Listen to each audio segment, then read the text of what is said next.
तो hello everyone, welcome to a new video. जो आज की वीडियो रहेगी वो फिर से रहेगी रीडिंग एंड राइटिंग ब्लैंक्स की।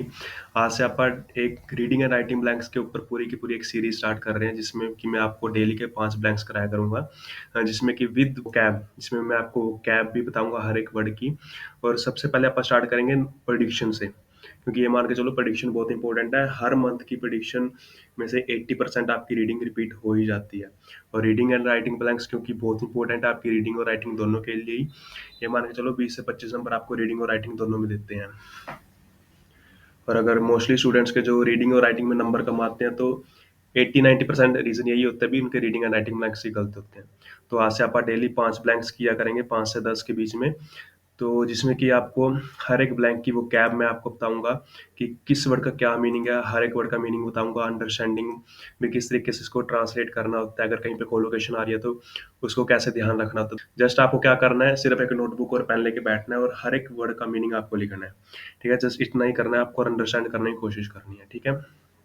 ठीक है, तो पहला ब्लैंक है रिक्रूटमेंट टूल के ऊपर। ठीक है, यानी कि भर्ती किस तरीके से करनी होती है, तो उसके बारे में है। तो स्टार्ट करते हैं इसी को पढ़ना। The six programs represented here reports that word of mouth is far their most effective recruitment tool। अब ये क्या कह रहा है, अभी जो 6 प्रोग्राम दिए गए हैं उनमें सबसे जो बेहतर है, मोस्ट इफेक्टिव रिक्रूटमेंट टूल है, वो कौन सा है? Word of mouth. अब वर्ड ऑफ माउथ क्या होता है? यानी कि सपोज करो आप एक बिजनेस रन कर रहे हो, आपको लोगों की जरूरत है आपका बिजनेस रन करने के लिए। सपोज करो आपको सेल पर्सन की जरूरत है। अब आपके पास ऑप्शन है भी, या तो आप किसी बंदे का इंटरव्यू लो। ठीक है, कोई ये बंदा आपको रिज्यूम देके जाएगा, आप उसका इंटरव्यू लो और उसको फिर आप अपने बिजनेस में रखो। और दूसरा ऑप्शन क्या है भी, आप अपने किसी फ्रेंड से रिकमेंडेशन ले लो, या आप अपने फ्रेंड को कह दो मेरे को एक आदमी की जरूरत है, भी मेरे को एक बंदा दे दे। वो आपको आपके फ्रेंड ने रिकमेंड किया है, तो वो कहीं ना कहीं अच्छा ही आपको एक आदमी ढूंढ के देगा। ठीक है, तो उसे कहते हैं आप word of mouth, particularly because it typically yields candidates who are similar to previous successful candidates।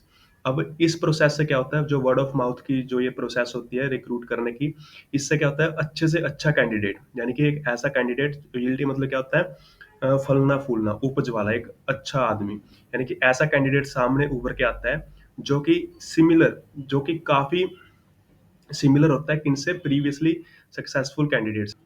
Moreover, satisfied candidates and school systems are likely to dash the word। जो satisfied candidates होते हैं, जो school system होते हैं, वो word को dash करते हैं या डैश करने की कोशिश करते हैं। क्या करते हैं? स्प्रेड, डीपन, अनफोल्ड या सप्ले। अब इनके मीनिंग देखो। स्प्रेड क्या होता है? फैलाना। वो वर्ड्स को, यानी कि शब्दों को फैलाने की कोशिश करते हैं, वर्ड मतलब शब्द, वो शब्दों को फैलाने की कोशिश करते हैं। डीपन मतलब गहरा, शब्दों को गहरा करने की कोशिश करते हैं। अनफोल्ड क्या होता है? अनफोल्ड मतलब खोल देना, उधेड़ देना। सप्ले मतलब टेढ़ा करना। अब शब्दों को क्या किया जा सकता है? टेढ़ा किया जा सकता है? बिल्कुल भी नहीं। टेढ़ा हम किसे करेंगे? किसी मटेरियल को, इक्विपमेंट को, है ना। शब्दों को तो टेढ़ा नहीं कर सकते। शब्दों को खोल कैसे सकते हैं, उधेड़ कैसे सकते हैं? ये भी नहीं बनता। शब्दों को गहरा बना सकते हैं? बिल्कुल भी नहीं। शब्दों को फैला जरूर सकते हैं, यानी कि हम अपनी शब्दों को स्प्रेड जरूर कर सकते हैं। तो यहाँ पे सेंस बनेगी स्प्रेड द वर्ड। फिर नेक्स्ट है without any special dash on the part of their programme. बिना अपने प्रोग्राम के किसी पार्ट पे, यानी कि प्रोग्राम के किसी हिस्से पे डैश किए। प्रोग्राम क्या होता है? अपना कोई करिकुलम, सिलेबस, उस तरीके से, यानी कि प्रोग्राम पे डैश किए बिना, क्या किए बिना? इफेक्ट किए बिना, इरेंड किए बिना, एफर्ट किए बिना, इमोशन किए बिना। इफेक्ट का मीनिंग क्या होता है? प्रभाव। इरेंड का मतलब होता है मैसेज करना। एफर्ट क्या होता है? प्रयास करना कोई। ठीक है, प्रयास करके देखना। इमोशन क्या होता है? भावनाएं। तो प्रोग्राम, कोई करिकुलम, कोई सिलेबस, उसको क्या करेंगे? इफेक्ट करेंगे, प्रभाव करेंगे, इरेंड करेंगे, मैसेज करेंगे, या प्रयास करेंगे, उसका काम करने की कोशिश करना, यानी कि प्रयास करना। तो इमोशन क्या होता है? भावना, भावना करना, इसकी भी सेंस नहीं बनती, यानी कि करना, प्रयास करके देखना, स्पेशल एफर्ट करना, उस पर प्रयास करके देखना। Other less advertising approaches such as, आगे बता भी रहा है, such as radio and television, sports and local newspaper advertisements. तो ये जितनी भी एडवर्टीजमेंट चीजें हैं ना, कौन कौन सी, रेडियो, टेलीविजन और newspaper advertisements, have also proven fruitful. ये भी काफी फ्रूटफुल सिद्ध हुई हैं। फ्रूटफुल मतलब भी काफी उपयोगी सिद्ध हुई हैं। ठीक है। Dash for newer programmes, dash for newer programmes, rarely for newer programmes, totally, specially, unlikely. अब रेयरली का मतलब क्या होता है? कभी कभार, 2-3%, 5-10%। टोटली मतलब पूरी तरीके से। स्पेशली मतलब खास तौर पे, मुख्य तौर पे। लाइकली मतलब संभाविक, संभाविक मतलब संभाविक और टोटली सेम मीनिंग है, पूरी तरीके से या संभाविक तौर पर। अब यहाँ पे देखो मीनिंग देखो, इसका सेंस बना के देखो।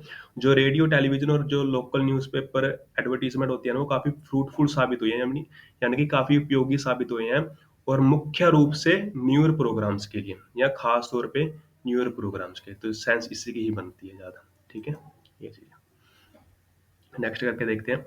New York uses a print advertising campaign to inspire dissatisfied professional to become teacher.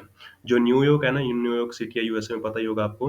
वो यूज करती है प्रिंट एडवर्टाइजिंग कैंपेन को, ठीक है, कैंपेन चलाती है प्रिंट एडवर्टाइजिंग में, टू इंस्पायर, और किसके लिए? इंस्पायर करने के लिए, किनको? डिससेटिस्फाइड प्रोफेशनल्स को, उन लोगों को भी जो अपने काम से सेटिस्फाइड नहीं है, टू बिकम टीचर्स भी, और किसके लिए इंस्पायर करती हैं भी? उनको टीचर बनाने के लिए इंस्पायर करती है। Subway posters send proactive dash to burn out और डिसल्यूशन्ड प्रोफेशनल्स। जो सबवे पोस्टर्स होते हैं ना, जो अंडरग्राउंड जगहों पे जैसे मेट्रो, रेलवे स्टेशन पे पोस्टर्स लगाए जाते हैं, वो सेंड करते हैं। वो क्या सेंड करते हैं? Proactive dash. प्रोएक्टिव क्या होता है? भड़काऊ। भड़काऊ जरूरी नहीं है कोई नेगेटिव सेंस होगी, यानी कि कोई उत्तेजित करने वाली चीज भी जो सामने वाले बंदे को काम करने के लिए मजबूर कर दे। प्रोएक्टिव चीज यानी कि भड़काऊ उस तरीके से, ठीक है। प्रोएक्टिव डैश सेंड करते हैं किनको? टू बर्न आउट और डिसोल्यूशन प्रोफेशनल से। बर्न आउट क्या क्या होता है भी? थका हुआ, और डिसोल्यूशन मतलब निराश, यानी कि ऐसे प्रोफेशनल्स जो अपने काम से थक गए हैं, काम कर करके थक गए हैं अपना, या अपने काम करके अब सेटिस्फाइड नहीं है, यानी कि निराश है अपने काम से, ठीक है। तो ऐसे लोगों को जो ये सबवे पोस्टर होते हैं ना, प्रोएक्टिव यानी कि भड़काऊ डैश सेंड करते हैं। क्या सेंड करते हैं? टेलिंग, वार्निंग्स, मैसेजेस या स्टोरीज। अब टेलिंग क्या होती है? टेलिंग तो कुछ भी हो सकती है। टेलिंग मतलब बताना, बताया, तो वार्निंग को भी एक बताया जा सकता है, वार्निंग देके भी सामने वाले को बताया जा सकता है, मैसेज भी बताया जा सकता है, यानी स्टोरीज भी बताई जा सकती है। यानी ये तो एक अपने आप में अधूरा वर्ड है, इसकी ये तो गया। अब वार्निंग, वार्निंग क्यों सेंड करेगा? अब यहाँ पे देखो, यहाँ पे तो वो इंस्पायर करने की बात कर रहा है भी प्रोफेशनल लोगों को, अभी ताकि वो टीचर बन सके, तो वो वार्निंग वाली तो कोई सेंस दे ही नहीं रहा। यानी कि ये दोनों, ये तो हाफ सेंस दे रहा है और एक नेगेटिव सेंस दे रहा है। अब आते हैं मैसेजेस और स्टोरीज पे, इन दोनों में से कोई एक आएगा। तो प्रोएक्टिव यानी कि उत्तेजित करने वाले मैसेजेस या स्टोरीज। अब एक चीज देखो, वो क्या करने की बात कर रहा है? सबवे पोस्टर्स, पोस्टर की बात कर रहा है। पोस्टर क्या होते हैं? छोटे मोटे एक पेज से लगा दिए दीवारों पे। तो कभी भी स्टोरीज तो यहाँ पे आ नहीं सकता। रीजन क्या है? क्योंकि स्टोरीज क्या होती है? एक पूरी की पूरी गाथा, और पूरी की पूरी गाथा बताने के लिए एक बड़े बड़े कैंपेन चलाए जाते हैं, ना कि एक पोस्टर लगाए जाते हैं, ठीक है। स्टोरी क्योंकि एक पूरी लंबी चीज होती है, मैसेज तो एक छोटी सी बात होगी, जिसको पोस्टर पे लगाया, सामने वाले ने पढ़ा और उत्तेजित हो गया सामने वाला, ठीक है, यानी कि काम करने के लिए विवश हो गया, उसको एनर्जी मिल गई काम करने की, तो वो चीज है प्रोएक्टिव मैसेज, ठीक है। तो यहाँ पे आएगा प्रोएक्टिव मैसेज।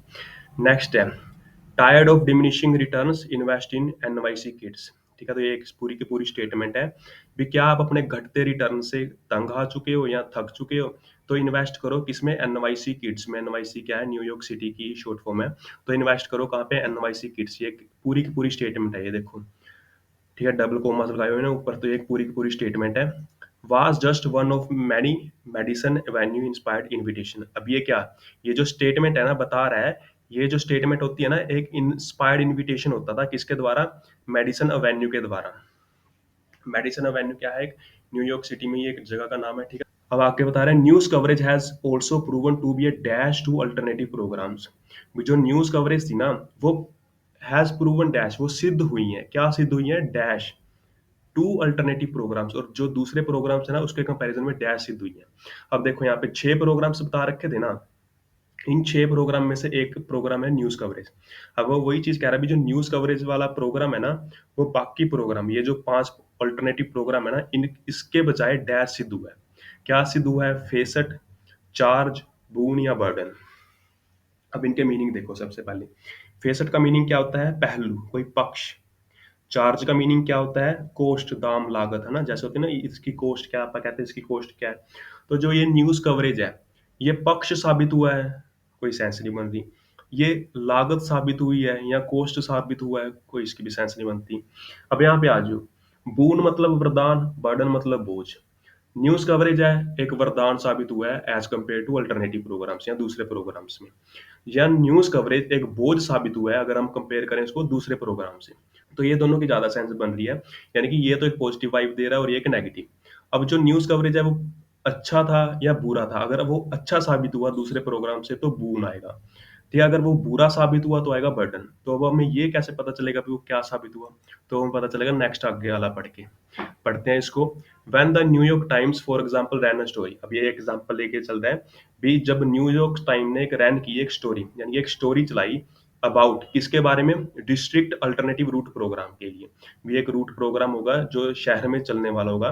उससे रिलेटेड जब न्यूयॉर्क टाइम ने एक स्टोरी चलाई तो क्या हुआ? 2100 applications flooded in over the next 6 weeks. भी अगले 6 हफ्तों में ही 2100 एप्लीकेशंस आ गई। यानी कि ये रूट प्रोग्राम के लिए किसी कंपनी को लोगों की जरूरत होगी तो उसने क्या किया? न्यूयॉर्क टाइम्स ने एक स्टोरी रन कर दी भी हमें लोगों की जरूरत है, तो 2100 एप्लीकेशंस आ गई। तो यानी कि उनका मेन गोल था लोगों को हायर करने का, वो अचीव हो गया। यानी कि न्यूज़ कवरेज का उनको फायदा हो गया। तो जब फायदा हुआ तो यानी कि पॉजिटिव पॉजिटिव वाला आएगा, यानी कि बून। यानी कि जो न्यूज़ कवरेज था वो वरदान साबित हुआ as compare to alternative programme. ठीक है, तो ये कहना चाह रहा है वो यहाँ पे। ठीक है, तो आई होप आपको समझ आया होगा। नेक्स्ट करके देखते हैं हम। एक इसके बारे में बोनस ऑफ डेंड्रोक्रोनोलॉजी। सबसे पहले तो डेंड्रोक्रोनोलॉजी का मतलब समझ लो क्या होता है।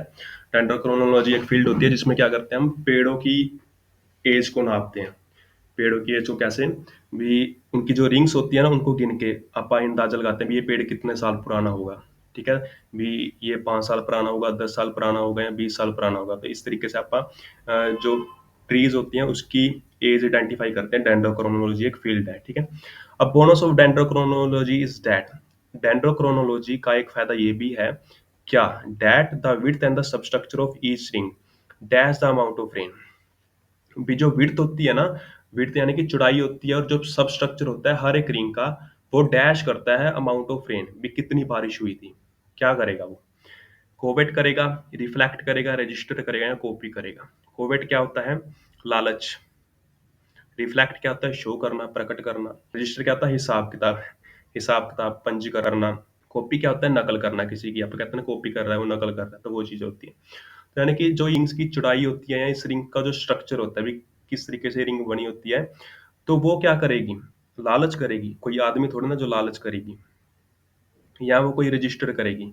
कोई ऑफिशियल काम थोड़ी ना, ये डॉक्यूमेंट से रिलेटेड काम थोड़ी ना जो हिसाब किताब रखेगी। वो कोई आदमी नहीं है कोई हिसाब किताब रखेगा या पंजीकरण करेगा। और ना ही वो नकल कर सकता है। क्यों? क्योंकि एक नॉन लिविंग थिंग की बात हो रही है। तो वो क्या कर रही है? रिफ्लेक्ट कर रही है, शो कर रही है। यानी कि हमें क्या चीज शो कर रही है? भी कितनी बारिश हुई थी।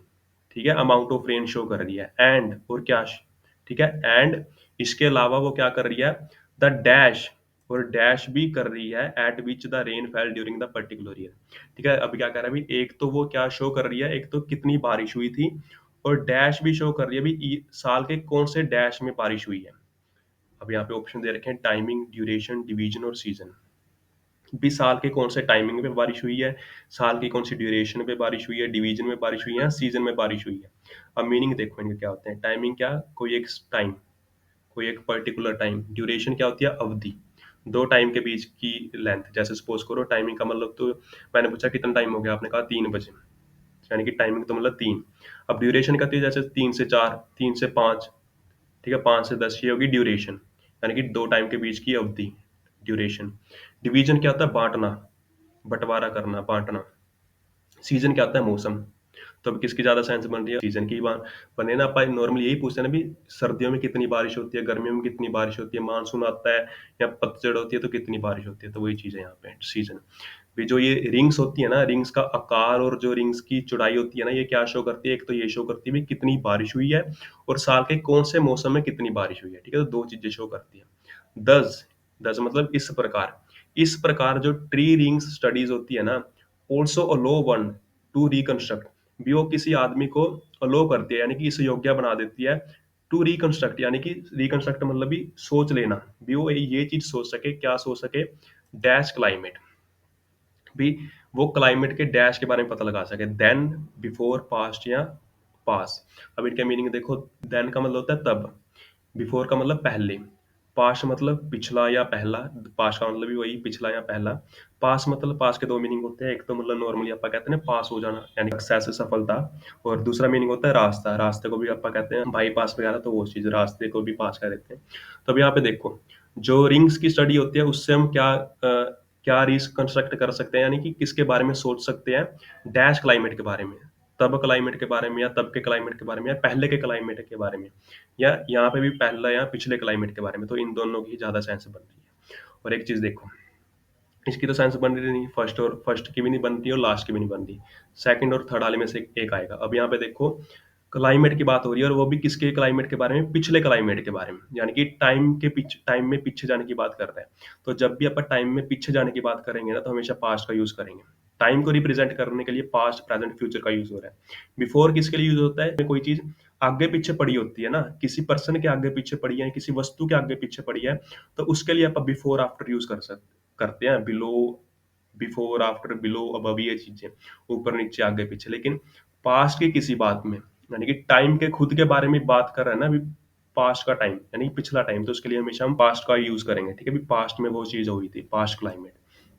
तो क्या कह रहा है अभी, जो ट्रीज की रिंग की स्टडी होती है ना, वो हमें अलो करती है अभी, इस योग्य बना देती है अभी, ताकि हम रिकंस्ट्रक्ट कर सकें भी, किसको, पास्ट क्लाइमेट को भी, पास्ट में जो क्लाइमेट था उसको रिकंस्ट्रक्ट कर सके भी, यानी उसके बारे में सोच सकें भी कैसा क्लाइमेट रहा होगा, वो चीज कहना चाह रहे हैं यहाँ पे।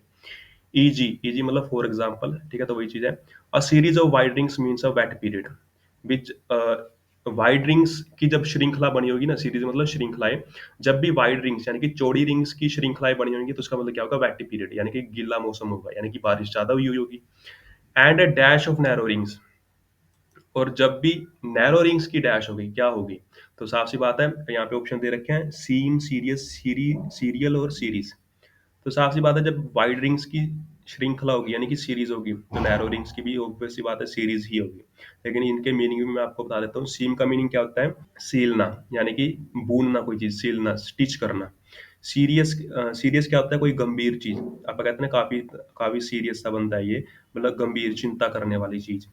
सीरियल क्या होता है, टीवी सीरियल्स, टीवी जैसे धारावाहिक चीजें, पत्रिकाएं, जर्नल्स, सीरियल्स, वो चीजें। सीरीज क्या होती है, श्रृंखला, ऑलरेडी आपको मैंने बता दिया, तो यानी कि सीरीज ऑफ नैरो रिंग। तो यानी कि जब वाइड रिंग की सीरीज होगी, तो यानी कि बारिश ज्यादा हुई है। तो जब नैरो रिंग्स होगी, तो ऑब्वियस सी बात है, बारिश कम हुई होगी। तो यानी कि यहाँ पे अपने को कम बारिश वाला कोई ऑप्शन ढूंढना है। तो चार ऑप्शन दे रखे हैं, ड्रोट, हार्डनेस, ह्यूमिडिटी और स्ट्रेंथ। ड्रोट मतलब क्या होता है, सूखा, यानी कि बारिश नहीं हुई, एक ऑप्शन हमारे आगे है। हार्डनेस मतलब कठोरता, किसी चीज की कठोरता। तो कठोरता का बारिश से लेना देना कोई सेंस नहीं बना रहा। ह्यूमिडिटी क्या होती है, नमी, और नमी कब होती है, जब बारिश हुई होती है। ठीक है, तो यानी कि ये तो बिल्कुल कैंसल। स्ट्रेंथ क्या होती है, मजबूती, ताकत, तो इसका भी बारिश होने ना होने से कोई सेंस नहीं बना रहा। तो यानी कि लास्ट के तीनों ऑप्शन कट गए, बचा क्या, सिर्फ एक, जो सबसे ज्यादा एक्यूरेट है, यानी कि जब भी नैरो रिंग होगी मतलब भी बारिश कम हुई है, और जब भी बारिश कम हुई है यानी कि सूखा पड़ा हुआ है। ठीक है, तो ये चीज है। ठीक है, तो इस तरीके से आंसर निकलेंगे अपने। नेक्स्ट करके देखते हैं अब। एनवायरमेंटल पॉलिसी से रिलेटेड है ये। Thus, the environmental policy does not contribute to the profitability in any real sense at all. अब क्या कह रहा है अभी, जो एनवायरमेंटल पॉलिसी होती है ना, वो कभी भी कंट्रीब्यूट नहीं करती किस चीज में, प्रॉफिटेबिलिटी, यानी कि अगर हम एनवायरमेंटल की पॉलिसी अच्छी बनाएंगे, तो इसका मतलब ये नहीं भी हमारा प्रॉफिट ज्यादा हो जाएगा। तो वो ये कहना चाह रहे हैं यहाँ पे। In practice it is companies, अगर वाक्य में प्रैक्टिकल यानी कि प्रैक्टिस करें हम, यानी कि एक प्रैक्टिकल तौर पे बात करें, it is companies that are, ये कंपनीज ही हैं जो होती हैं, क्या होती हैं, that are well organised and efficient, जो काफी ऑर्गेनाइज्ड होती हैं, वेल ऑर्गेनाइज्ड होती हैं, और काफी एफिशिएंट होती हैं। देखो, एक होता है एफिकेसी, एक होता है एफिशिएंट। एफिकेसी का मतलब क्या होता है, कितने अच्छे तरीके से किसी काम को करना, और एफिशिएंट और एफिशिएंसी का मतलब क्या होता है, भी कितने कम टाइम में किसी काम को करना। यानी कि एफिकेसी का मतलब तो कितने अच्छे तरीके से काम को करना, और एफिशिएंट और एफिशिएंसी का मतलब भी कितने कम टाइम में किसी काम को कर लेना। ठीक है, तो ये मतलब यही कहना चाह रहा है वो, दैट भी companies that are well organised and efficient, भी कोई कंपनीज है कितनी अच्छी ऑर्गेनाइज होती है और कितनी एफिशिएंट होती है काम को करने में। और that are already comfortably profitable, और जो पहले से ही ऑलरेडी मतलब जो पहले से ही प्रॉफिटेबल चल रही होती है, यानी कि प्रॉफिट अर्न कर रही होती है। That have time to dash and police environmental policy, जिनके पास टाइम होता है किसको करने का, एक तो डैश को करने का, और एक पुलिस करने का एनवायरमेंटल पॉलिसीज को। पुलिस मतलब उसकी जांच पड़ताल करना। देखो, एक पुलिस तो होती है हमारी शहर में, जो सेफ्टी रखती है, वो तो होती है नाउन, ये यहाँ पे वर्ब की फॉर्म में यूज हो रहा है, ठीक है। यहाँ पे देखो टू है तो टू के बाद वर्ब की फॉर्म आएगी, और यहाँ पे भी एंड है तो एंड के बाद भी ऑब्वियस सी बात है यहाँ पे वर्ब भी यूज हो रही है। और एक चीज इसको आइडेंटिफाई करने का तरीका, जैसे यहाँ पे देखो एडजेक्टिव है, ए एल लगा एडजेक्टिव, यहाँ पे पॉलिसीज नाउन है तो पॉलिसीज से पहले एडजेक्टिव, तो एडजेक्टिव से पहले हमेशा या तो वर्ब आएगी या एडवर्ब आएगी, नाउन नहीं आएगा, ठीक है। तो यानी कि यहाँ पे ये जो पुलिस है ना, इसका मतलब है जांच पड़ताल करना, यानी कि जांच पड़ताल करना। जो पुलिस दूसरी होती है जो शहर में होती है वो होती है नाउन, वो होते हैं जांच पड़ताल करने वाले, ये जांच पड़ताल करना, ठीक है। तो अब कंपनी के पास टाइम होता है किसी को करने, एक तो डैश करने का और एक पुलिस करने का, यानी कि जांच पड़ताल करने का, किसको, एनवायरमेंट की पुलिस को। अब क्या करने का, कैटर करने का, एनलिस्ट, एनरोल या इस्टेब्लिश। कैटर का मीनिंग क्या होता है, सेवा करना। एनलिस्ट का मीनिंग क्या होता है, सूची बनाना, नाम लिखना। एनरोल का मतलब क्या होता है, भर्ती करना, ठीक है। अभी पीछे आया भी था रिक्रूटमेंट टूल, है ना, वही रिक्रूट करना, एनरोल करना, भर्ती करना। इस्टेब्लिश क्या होता है, लागू करना किसी चीज को, ठीक है, और लागू करना। और यहाँ पे देखो किसकी बात कर रहा है, पॉलिसीज की बात कर रहे हैं। तो ऑब्वियस सी बात है, पॉलिसीज क्या की जाती हैं, बनाई जाती हैं और लागू की जाती हैं, और उन्हीं पॉलिसीज को क्या करने हैं, जांच पड़ताल करनी है। अभी कोई पॉलिसी ज्यादा बेकार तो नहीं है, ये भी उसमें क्या अच्छी चीजें और क्या बुरी चीजें हैं, यानी कि स्टैब्लिश करना। और यहाँ पे देखो कैटर मतलब सेवा करना, कोई इंसान थोड़ी ना जिसकी सेवा करेंगे, या कोई लिविंग थिंग की बात थोड़ी ना कर रहे हैं, पॉलिसीज की बात कर रहे हैं। पॉलिसीज क्या होती हैं, नॉन लिविंग थिंग्स होती हैं पॉलिसीज बनाना। एनालिस्ट का मतलब सूची बनाना, तो नॉर्मली सूची बनाना थोड़ी सेंस तो दे रहा है, नाम लिख लेना हम पॉलिसीज की भी, जैसे कोई भी पॉलिसी होती है उसका नाम लिख सकते हैं, अभी ये सारी पॉलिसियां, लेकिन इस्टेब्लिश इसके कंपैरिजन में ज्यादा सेंस बना रहा है। एनरोल मतलब भर्ती करना, तो वही बात है, कोई इंसान थोड़ा ना जिसकी भर्ती करेंगे, तो इस्टेब्लिश ही ज्यादा सेंस दे रहा है यहाँ पे। इस्टेब्लिश करना, एक तो लागू करना और इसको पॉलिसीज को उनकी जांच पड़ताल करना, ठीक है, एनवायरमेंटल पॉलिसीज की। However, if profitable companies are the ones most likely to establish environmental best dash, भी this is confusing cause and effect. अब ये क्या कह रहा है, ये प्रॉफिटेबल कंपनीज ही होती हैं जो इस्टेब्लिश करती हैं, यानी कि जो करने की कोशिश करती हैं किस चीज को, एनवायरमेंटल बेस्ट डैश को, एनवायरमेंट की बेस्ट डैश को। क्या है options, practice, vocation, code and revision. Practice क्या होता है, अभ्यास करना, कार्य करके देखना। वोकेशन क्या होता है, बिजनेस, ठीक है, बिजनेस। और कोड क्या होता है, संकेत, ठीक है, कोई चिन्ह वगैरह, संकेत, जैसे आप कहते हैं ना इसका कोड क्या है, यानी कि संकेत क्या है इसके, तो वो एक हिडन लैंग्वेज हो सकती है ये, ठीक है, उसको कहते हैं कोड को, हिडन लैंग्वेज को, संकेतों को कोड कहते हैं। रिवीजन क्या होती है, दोहराना किसी चीज को, जैसे आप कोई भी काम करते हैं उसकी रिवीजन करते हैं ना, यानी कि एक बार तो आपने वो काम किया, फर्स्ट टाइम किया, बाद में उस काम की रिवीजन की, उसको दोहराया, ठीक है, परफेक्ट बनाने के लिए, वही चीज है। फिर अब यहाँ पे किसकी साइंस बना रहा है ज्यादा, भी जो कंपनीज है ना, प्रॉफिटेबल कंपनीज होती हैं, वही are most likely to establish, वही इस काम को करने की कोशिश करते हैं, किस काम को, एनवायरमेंटल बेस्ट डैश को। एनवायरमेंटल के तौर पे बेस्ट डैश क्या करेंगे, बेस्ट प्रैक्टिसेस, यानी कि बेस्ट काम करेंगी वो, ठीक है। तो इसी की ज्यादा सेंस बन रही है, वो बेस्ट बिजनेस नहीं करेंगी, बेस्ट संकेत नहीं करेंगे, बेस्ट रिवीजन नहीं करेंगे, दोहराएंगे नहीं, क्या, बेस्ट अभ्यास करेंगे, प्रैक्टिस करेंगे, यानी कि अच्छा काम करने की कोशिश करेंगे, ठीक है। तो वो चीज है।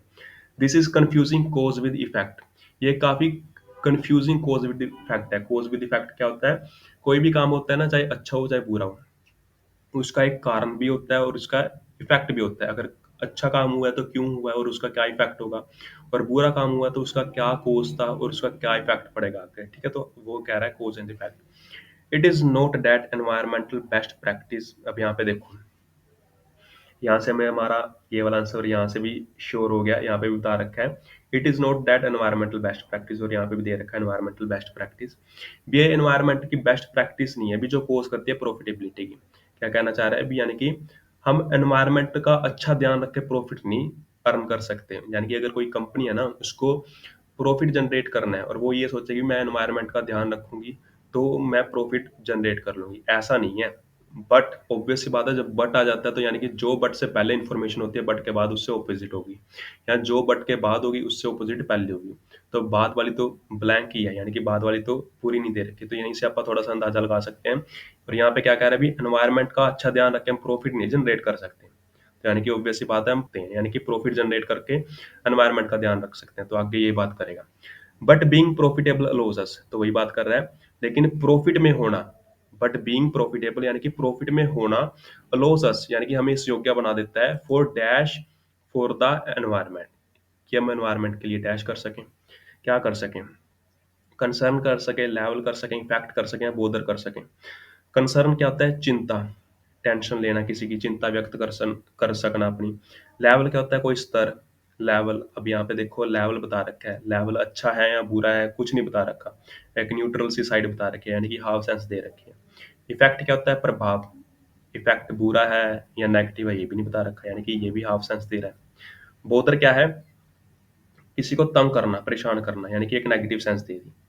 और यहाँ पे देखो इस दो की तो हाफ सेंस है और इसकी नेगेटिव है और इसकी पॉजिटिव है, और हमें चाहिए कौन सा? पॉजिटिव वाला। क्यों? क्योंकि यहाँ पे देखो ये क्या कह रहा है? अभी हमें एनवायरनमेंट का ध्यान रखने की बात कर रहा है। अभी एनवायरनमेंट के लिए बेस्ट प्रैक्टिस हम तब नहीं कर सकते जब हम अच्छे प्रॉफिट में होंगे, लेकिन जब हम प्रॉफिट में होंगे तब हम एनवायरनमेंट, तो ऑब्वियस सी बात है जब हम प्रॉफिट में होंगे तभी हम एनवायरनमेंट का ध्यान रख सकेंगे। ध्यान रखेंगे मतलब पॉजिटिव वाला वर्ड चाहिए, तो पॉजिटिव वाला तो एक ही बचा हुआ, कंसर्न करना।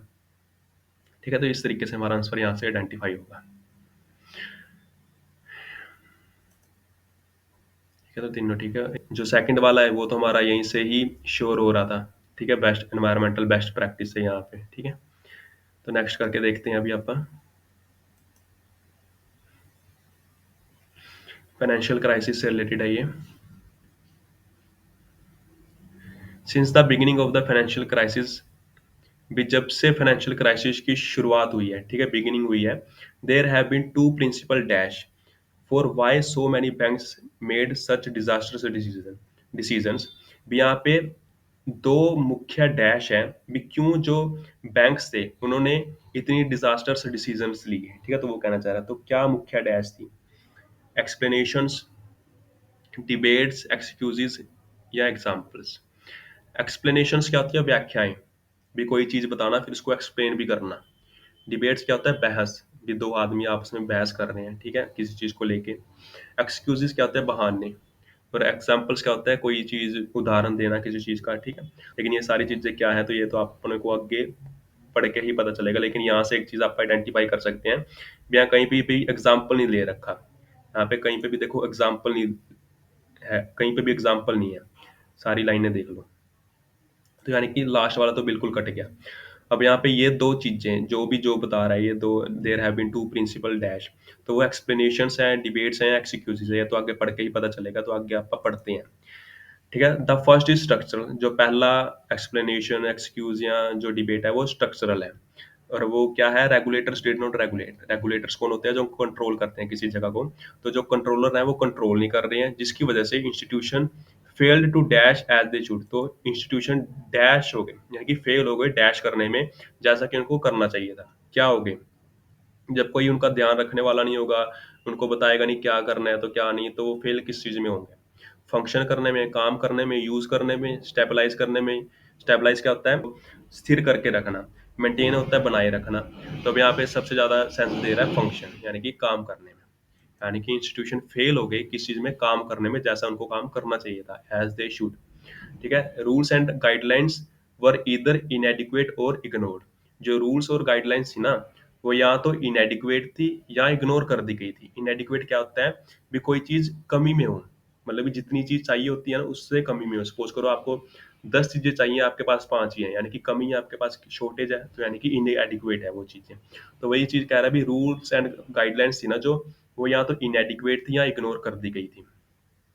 द सेकंड, अब यहाँ पे देखो फर्स्ट, फर्स्ट चीज आ गई यहाँ पे, उसने फर्स्ट रीजन था उसको पूरी अच्छे तरीके से एक्सप्लेन करके रखा है, यानी कि फर्स्ट तो उसने बताया यहाँ पे। तो अब यहाँ से अपने को फर्स्ट का आंसर पता चलेगा। एग्जाम्पल तो कट ही गया था ऑलरेडी। अब यहाँ पे देखो उसने क्या कर रखा था, एक चीज बताई उसको फिर आके एक्सप्लेन भी किया। ठीक है, यानी कि एक्सप्लेनेशन थी। डिबेट्स क्यों नहीं थी? क्योंकि यहाँ पे दो आदमी कोई आपस में बहस नहीं कर रहे, तो डिबेट्स तो रही नहीं। ठीक है, कोई पर्सन की बात नहीं कर रहा। एक्सक्यूजेज क्या है? भी उसने एक रीजन तो बताया, रीजन तो यहाँ पे बता रखा है, लेकिन सिर्फ छोड़ देता। अगर वो सिर्फ इतना छोड़ देता ना भी, the first is structural, the second is dash, the third is dash, तो ये होते हैं एक्सक्यूजेस। लेकिन अब उसने इन एक्सक्यूजेस को, बेशक ये एक्सक्यूजेस होंगे लेकिन उसको एक्सप्लेन भी कर रखा है, तो यानी कि ये क्या है? एक्सप्लेनेशन है। ठीक है, तो यानी कि अब हमें फर्स्ट का भी आंसर पता लग गया। यानी कि उसने एक रीजन बताया, एक एक्सक्यूज बताया, या एक कोई भी एक रीजन बताया, उसको आगे एक्सप्लेन किया पूरी अच्छी तरीके से यहाँ से लेके यहाँ तक। ठीक है, नेक्स्ट पढ़ते हैं द सेकंड एक्सप्लेनेशन। अब यहाँ पे देखो द सेकंड एक्सप्लेनेशन, यहाँ पे भी हमारा आंसर है फर्स्ट वाला। यानी कि फर्स्ट एक्सप्लेनेशन ये थी, यहाँ पे नहीं उसने हमने को बताया भी ये एक्सप्लेनेशन है क्या है। लेकिन जब सेकंड रीज़न बता रहा है तो वो उल्टी बता रहा है, भी जो सेकंड सेकंड एक्सप्लेनेशन है, भी वो क्या है। The second explanation is that wall street was dash. जो वॉल स्ट्रीट थी ना, वो डैश थी। वॉल स्ट्रीट क्या है? जैसे अपने इंडिया में बॉम्बे स्टॉक एक्सचेंज है ना, सेंसेक्स जो क्या करते हैं, जहाँ पे ट्रेड्स की सेलिंग बाइंग होती है ना, स्टॉक मार्केट की। तो वही यूएसए में भी एक काफ़ी फेमस प्लेस है जहाँ पे वॉल स्ट्रीट है, जहाँ पे शेयर मार्केट के शेयर खरीदे बेचे जाते हैं, तो वही चीज़ है। We Wall Street was dash that the traders and investors did not know enough, क्योंकि ट्रेडर्स और इन्वेस्टर को इतना कुछ पता ही नहीं था। तो वॉल स्ट्रीट डैश थी। क्या थी वॉल स्ट्रीट? रफ थी, रैम्पेंट थी, इनकम्पिटेंट थी या इरिस्पॉन्सिबल थी। रफ क्या होता है? उबड़ खाबड़ सी कोई चीज, रूखी सी कोई चीज, इनकम्प्लीट, जो पूरी तरीके से कंप्लीट ना हो, ठीक है। रैम्पेंट क्या होता है? अनियंत्रित, जो चीज कंट्रोल से बाहर हो। इनकम्पिटेंट, जो चीज अयोग्य हो, जो चीज किसी के लिए अनफिट हो, किसी के लिए बनी ही ना हो। इरिस्पॉन्सिबल मतलब गैर जिम्मेदार।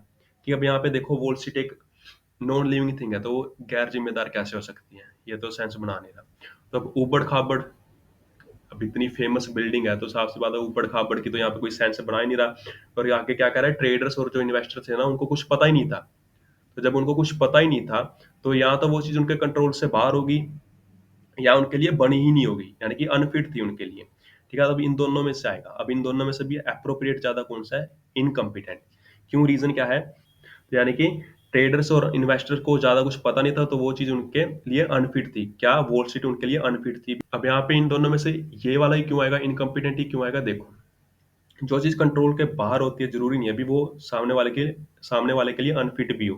क्या पता इनमें से कुछ लोग कर भी रहे हो। लेकिन जो चीज अनफिट होगी ना किसी के लिए, वो कंट्रोल से बाहर तो 100% होगी ही होगी। ठीक है, तो यानी कि सेंस थोड़ी बहुत दोनों बना रहे हैं, लेकिन ये ज्यादा अप्रोप्रिएट वर्ड है। यानी कि जो ये रैम्पेंट है ना, ये ऑलरेडी इसके अंदर इंक्लूड होता ही है इनकम्पिटेंट के। तो यानी कि यहाँ पे आएगा इनकम्पिटेंट भी। जो वॉल स्ट्रीट थी वो इनकम्पिटेंट थी, यानी कि अनफिट थी। किन के लिए? ट्रेडर्स और इन्वेस्टर्स के लिए। क्यों? क्योंकि उनको पता ही नहीं था अभी क्या करना है और क्या नहीं करना। डैट दे मेड एक्स्ट्रावोगेंट बेट्स, और उन्होंने बहुत एक्स्ट्रावोगेंट, यानी कि एक्स्ट्रावोगेंट मतलब भी फालतू की शर्तें लगानी स्टार्ट कर दी। विदाउट डैश द कॉन्सिक्वेंसेज, बिना कॉन्सिक्वेंसेज को डैश किए। कॉन्सिक्वेंसेज क्या होता है? नतीजे उसके। बिना कॉन्सिक्वेंसेज को डैश किए उन्होंने जरूरत से ज्यादा बड़ी बड़ी शर्तें लगानी शुरू कर दी। अब ऑप्शन आते हैं, काउंटिंग, अंडरस्टैंडिंग, करेक्टिंग या वैल्यूइंग। काउंटिंग क्या होता है? गिनना। अंडरस्टैंडिंग क्या होता है? समझना। करेक्टिंग क्या होता है? ठीक करना किसी चीज को। वैल्यूइंग क्या होता है? वैल्यू से बना। वैल्यू क्या होता है? कीमत। और वैल्यूइंग होता है कीमत लगाना। ठीक है, तो अभी देखो, बिना नतीजों को काउंट किए, करेक्ट किए, वैल्यूइंग किए या समझे। ऑब्वियस सी बात है, समझने की ही ज्यादा सेंस बना रहे हैं यहाँ पे। भी बिना नतीजों को भी, उसके क्या गलत प्रभाव पड़ेंगे, क्या उसके गलत नतीजे होंगे, उसको बिना सोचे समझे ही जो ट्रेडर्स थे और इन्वेस्टर्स थे ना, उन्होंने जरूरत से ज्यादा बड़ी बड़ी शर्तें लगानी शुरू कर दी। ठीक है, तो इस तरीके से हमारा अंडरस्टैंडिंग आएगा यहाँ पे आंसर। ठीक है, तो ये है चारों। यहाँ पे देखो फर्स्ट वाला, अगर आपको नहीं भी चलो पता होता, इवन अगर आप यहाँ पे आकर भी आगे पढ़ते, तो यहीं से अपने को इसका आंसर पता लग जाता है यहाँ पे। तो इस तरीके से हमारी अंडरस्टैंडिंग काम करते भी। हमने एक लाइन पढ़ी, यहाँ पे हमने देखा भी ऑप्शन तो दे रखा है, इस कोडिंग तो यहाँ पे भी डिबेट्स भी आ सकता है, एक्सक्यूजेस भी आ सकता है। लेकिन यहाँ पे देखो, अगर एक एक्सक्यूजेस दे दिया उसने, एक रीजन दे दिया, लेकिन उसको आगे एक्सप्लेन भी तो कर रहा है, तो इस तरीके से इसका एक्सप्लेनेशन आएगा। ठीक है, तो इस तरीके से हमें अंडरस्टैंड करना होता है इसको, खुद को थोड़ी बहुत खुद की अंडरस्टैंडिंग लगानी होती है। अजम्पशंस नहीं लगानी होती भी, अगर उसने तो ऐसा भी किया हो सकता है तो ऐसा भी किया हो सकता है। अंडरस्टैंडिंग लगानी होती है थोड़ी बहुत। पर एग्जाम्पल यहाँ पे उसने कोई नहीं दे रखा, ठीक है, एग्जाम्पल तो पहले ही लेमिनेट हो गया। और डिबेट यहाँ पे दो जाने कर नहीं रहे, ठीक है, दो जाने आपस में कन्वर्सेशन नहीं कर रहे, ना उसने कोई पर्सन बता रखा। ठीक है, नॉर्मली वॉल स्ट्रीट की बात कर रहा है और इन्वेस्टर्स और ट्रेडर्स की बात कर रहे हैं। ठीक है, तो इस तरीके से हमारे आंसर आइडेंटिफाई हुए हैं सारे। नेक्स्ट और करके देखते हैं। क्राइम प्रिवेंशन की बात हो रही है इसमें। क्राइम प्रिवेंशन यानी कि जो गलत काम हो रहे होते हैं, क्राइम हो रहे होते हैं, उनसे कैसे बचना होता है, वही चीज की बात है। Crime prevention has a long history in Australia and in other parts of the world. जो क्राइम से प्रिवेंशन की बात हो रही होती है, वो उसकी एक ना, जो क्राइम प्रिवेंशन होती है उसकी काफी लंबी हिस्ट्री है। कहाँ पे? ऑस्ट्रेलिया में। और दूसरे पार्ट्स में भी, वर्ल्ड में, यानी कि दुनिया के दूसरे पार्ट में भी, दूसरी जगहों में भी। In all societies people have try to dash themselves. हर एक सोसाइटी में लोगों ने खुद को डैश करने की कोशिश की है। क्या करने की कोशिश की है? प्रमोट, रिस्पेक्ट, प्रोटेक्ट या एनहांस। ठीक है, नॉर्मली तो यहाँ पे क्राइम की बात हो रही है, तो क्राइम से क्या करेंगे हम? प्रमोट करेंगे। प्रमोट क्या होता है? बढ़ावा देना। प्रमोशन वर्ड आपने सुना होगा ना, प्रमोट करना, प्रमोशन, तो वही चीज है, बढ़ावा देना किसी को। रिस्पेक्ट करना मतलब आदर सत्कार करना। प्रोटेक्ट करना, बचाना। एनहेंस होता है बढ़ाना। ठीक है, बढ़ाना किसी चीज को। तो अब क्राइम से खुद को क्या करेंगे लोग? ऑब्वियस सी बात है, प्रमोट तो नहीं करने वाले, रिस्पेक्ट भी नहीं करने वाले, एनहेंस भी नहीं करने वाले, प्रोटेक्ट ही करेंगे। ठीक है, तो in all societies people have tried to protect themselves and those, और उन लोगों को भी, दोज क्लोज टू देम, जो उनके काफी क्लोज हैं, फ्रॉम असोल्ट्स एंड अदर अब्यूसेस। किस किस से बचाने की कोशिश करते हैं? एक तो असोल्ट से यानी कि फिजिकली किस पर अटैक करना, फिजिकली किसको मारना, अटैक करना, और अदर अब्यूसेस, अब्यूसेस मतलब गाली गलौज करना, उससे भी। Every time someone locks the door to their house and to their car. हर एक बार जब भी कोई आदमी अपने घर के दरवाजे को या अपनी कार को लॉक करता है, दे प्रैक्टिस डैश प्रिवेंशन। वो अभ्यास करते हैं किस चीज का? रोकथाम के। पार्ट ऑफ के रूप में, अ फॉर्म ऑफ के रूप में, रिलेशन टू के रूप में, या एडिशन टू। अब इनके मीनिंग देखो। एडिशन टू क्या होता है? इसके अलावा। ठीक है, इसके अलावा। रिलेशन टू मतलब के संबंध में। अ फॉर्म ऑफ मतलब के रूप में। पार्ट ऑफ मतलब इसका हिस्सा। तो वो जब भी अपने घर दरवाजे को लो करते हैं या कार को लो करते हैं, तो वो अभ्यास कर रहे होते हैं रोकथाम के रूप में, यानी कि अ फॉर्म ऑफ प्रिवेंशन। और यहाँ पे देखो, पार्ट ऑफ दे रखा है, रिलेशन टू दे रखा है, एडिशन टू दे रखा है। ठीक है, यानी कि अब तीनों में ही जो फर्स्ट वर्ड है क्या है? नाउन है। पार्ट, रिलेशन और एडिशन। यानी कि यहाँ पे थोड़ी ग्रामेटिकल एरर भी हमें दिख रही है। और यहाँ पे क्या दे रखा है? अफोमो। यानी कि ये जितने भी वर्ड है ना, पार्ट, रिलेशन और एडिशन, ये तीनों है नाउन। प्रैक्टिस क्या है? हमारा वर्ब। ठीक है, क्योंकि दे है प्रोनाउन और इसके बाद आया प्रैक्टिस। Practice, practising, practices.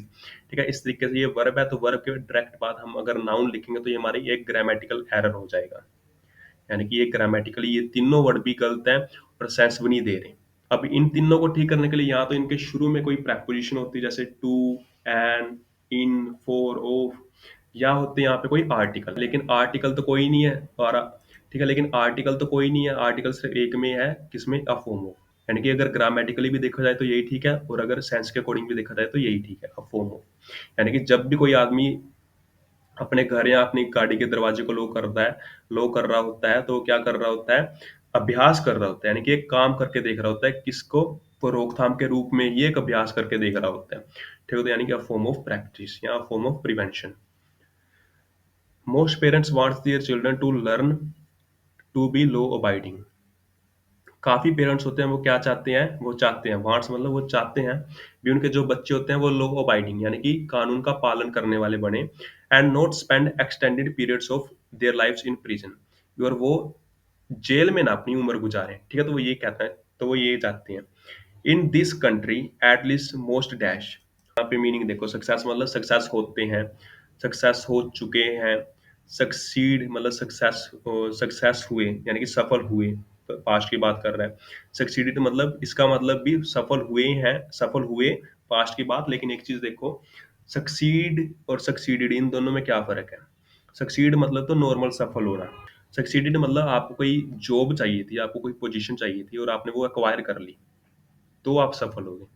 यानी कि ये तो नॉर्मल सक्सेस है, अभी आप कोई भी काम कर रहे हो, आपको सक्सेस मिल गई। लेकिन ये क्या है? सिर्फ एक जॉब, कोई अभी आपको कोई पोजीशन एक्वायर करनी थी और आपको वो पोजीशन मिल गई, तो यानी कि उसके बारे में सक्सीड हो रहा है। यानी कि यहाँ पे कोई पोजीशन की तो बात कर ही नहीं रहा वो कहीं पे भी, कोई जॉब जॉब की, यानी कि ये तो इलेमिनेट हो गया। अब इन तीनों में से देखो, ज्यादातर पेरेंट्स क्या होते हैं? वो चाहते हैं भी उनके जो बच्चे हैं कानून का पालन करें और जेल में ना अपनी उम्र गुजारें। और इस कंट्री में तो एटलीस्ट ज्यादातर लोग डैश भी हो गए, डैश भी होते हैं, डैश हो चुके हैं, या डैश हुए, होते हैं। डेली बेसिस पे थोड़ा ना कोई काम कर रहा है, यानी कि एक बार ही तो बात कर रहा है भी। इस कंट्री में तो एटलीस्ट ज्यादातर लोग सक्सेसफुल हो चुके हैं या हो गए। अब इसकी तो सेंस कंप्लीटली खत्म। और ये तो सेंस वैसे नहीं बना रहा ये, क्योंकि यहाँ पे इसके अकॉर्डिंग ये इनएप्रोप्रिएट है। यानी कि इन दोनों में से सेंस बनाएगा, और नॉर्मली जो सेंस बना रहा है ये बना रहा है भी हो चुके हैं। लेकिन ये कब आता है? जब एट लीस्ट ना होता है। In this country most has succeeded, भी ज्यादातर लोग सक्सेसफुल हो चुके हैं। लेकिन यहाँ पे क्या कह रहा है? एट लीस्ट यानी कि ये क्या कह रहा है, अभी इस कंट्री में तो एटलीस्ट मोस्ट पीपल सक्सेस हो गए, यानी कि पास्ट की बात कर रहा है। यानी कि चांसेस नहीं थे होने के, क्योंकि दूसरी कंट्रीज में भी, क्योंकि और भी काफी कंट्रीज हैं, ठीक है, कहीं पे हो रही हैं कहीं पे नहीं हुए, लेकिन एटलीस्ट इस कंट्री में तो हो गई, ठीक है। तो यानी कि एटलीस्ट की वजह से यहाँ पे सेकंड फॉर्म आई है, पास्ट की बात कर दी उसने। Only a small minority of young people become recidivist offenders. Recidivist offenders कौन से होते हैं? ऐसे लोग जो एक बार क्राइम करके छूट कर आए, दोबारा से उन्होंने क्राइम कर दिया। अब यहाँ कह रहा है मोस्ट लोग सक्सेसफुल हो गए थे, यानी कि सारे नहीं हुए, भी कुछ लोग तो बचे हुए हैं ना, वही कह रहा है यहाँ पे स्मॉल माइनॉरिटी ही है जो यंग पीपल की, जो दोबारा से क्राइम कर देते हैं और रेसिडिविस्ट ऑफेंडर्स बन जाते हैं। In a functioning society crime prevention is a part of everyday life. भी एक फंक्शनिंग सोसाइटी भी जहाँ पे लोग रहते हैं, काम कर रहे हैं, डेली बेसिस पे अपनी अर्निंग कर रहे हैं, तो वहां पे जो क्राइम प्रिवेंशन है ना, वो पार्ट होना चाहिए किसका? एवरीडे लाइफ का। While prevention can be all pervasive at the grass roots. क्या कह रहा है, जो प्रिवेंशन होता है ना, क्राइम प्रिवेंशन होता है, कैन बी ऑल परवेसिव मतलब भी कॉमन होना चाहिए, भी सभी को आना चाहिए। ऐसा नहीं है भी छोटों को नहीं पता भी प्रिवेंट कैसे करना है खुद को, या सिर्फ आदमियों को पता है, भी औरतों को नहीं पता भी खुद की सेफ्टी कैसे रखनी है। तो वही कह रहा है भी क्राइम प्रिवेंशन कॉमन होना चाहिए, भी सबको आना चाहिए, और ग्रास रूट पे होना चाहिए, मतलब भी जमीनी स्तर पे होना चाहिए, यानी कि बहुत ही ईजी तरीके से सबको सिखाया जाना चाहिए वो, ठीक है। तो वही चीज कहना चाह रहा है। Dash is oddly neglected in mass media and political courses. जिसको बहुत डैश तरीके, ओडली मतलब बहुत ही अजीब तरीके से निगलेक्ट कर दिया गया है। निगलेक्ट मतलब नजरअंदाज कर दिया गया है, कहाँ पे? एक तो मास मीडिया में और पॉलिटिकल डिस्कोर्सेज में। डिस्कोर्सेज मतलब पॉलिटिकल डिस्कशंस में, ठीक है। तो किसको? विच, इट, वट या एज। अब यहाँ पे सबसे पहले देखो, विच का मतलब क्या होता है? जो कि, इट मतलब यह है, वट मतलब क्या, एज मतलब के रूप में। अगर एज आता तो यहाँ पे आता है as it is orally neglected, लेकिन यहाँ पे तो इट है नहीं, इट तो बीच में दे रखा ऑप्शन, यानी कि एज तो कंप्लीटली कट गया, एज तो कोई ग्रामेटिकल सेंस ही नहीं दे रहा यहाँ पे।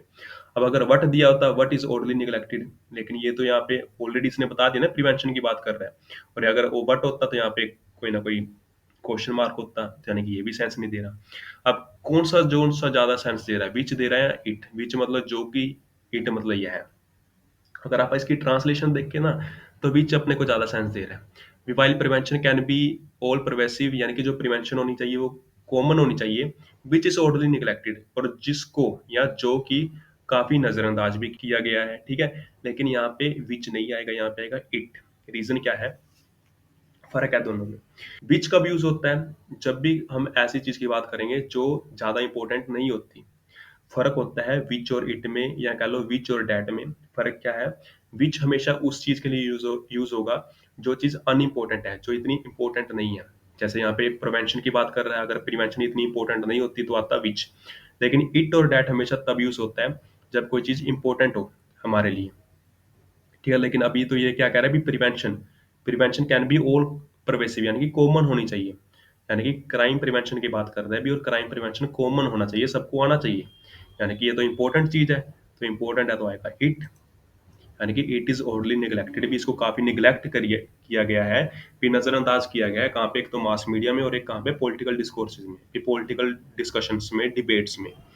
When politicians, talkbacks, radio hosts and newspaper editorialists, भी जब क्या कर रहे हैं? भी जब पॉलिटिशियंस टॉक बैक करते हैं, भी बातें करते हैं, किनसे? रेडियो होस्ट से और न्यूज़पेपर के एडिटोरियलिस्ट से, ठीक है। तो pontificate about crime and dash remedies.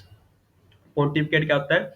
अपनी राय देना, मतलब भी वो अपनी राय देते हैं किसके बारे में? एक तो क्राइम के बारे में, और एक डैश रेमेडीज। रेमेडीज मतलब सोल्यूशन, डैश सोल्यूशन कैसे?